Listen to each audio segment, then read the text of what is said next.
Sa ngayon, andito tayo sa booth ng Marcos. Kasama natin si Attorney Kid Castro. At eto pala ang product niya, mga bes. Ang, ano pangalan, sir? ECI Mickey. ECI Mickey.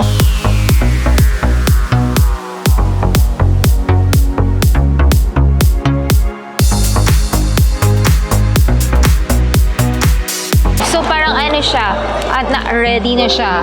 Instant noodles na Mickey. Instant Ilocos Mickey. Ilocos Mickey. Kumbaga, pag binili mo na siya, ipapakulo mo na lang. Yes. Andun na lahat yung mga ingredients, sir? Yes, ma'am. So, yes. Actually, to eh.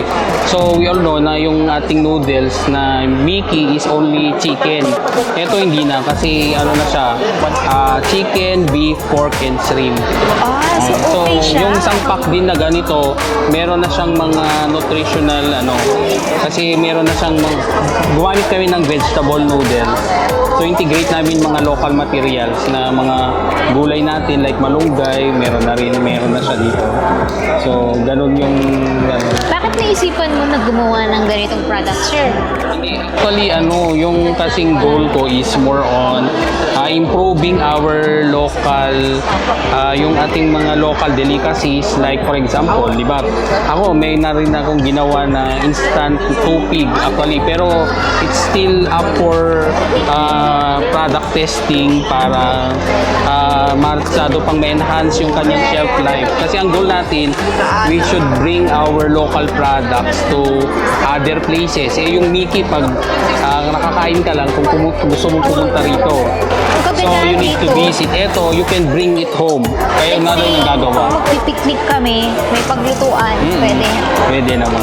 Good for ano to, sir? So, good for 2 to 3 persons. Ay, lutwek kang damdama dito. Yes. So, aside dito, sir, saan pwedeng kontakin? Ito naman. Actually, Available sa page niyo, sir? Yes, meron sa Ano ba yung Facebook page niyo, So, sir? actually, meron na dito. Yung pangalan din ng business, yun na rin. So, nandito sa Easy. iMickey. iMickey. iMickey. Yeah. iMickey. Ayan, ito siya. Ayan. iMickey. So, mag-invite po kayo, sir. Mag-invite kayo na pupunta sila Okay. dito. So, yung mga gustong bumili, so you can visit us dito sa mall para makilala nyo palalo yung product, or you can visit our Facebook page, which is ECI Mickey, or you can call me. Pwede rin ako. Available naman ako sa ating may contact kasi kami rito sa likod. So, you can just have our Facebook page and our contact number na dito. Ayun. Maraming salamat, sir.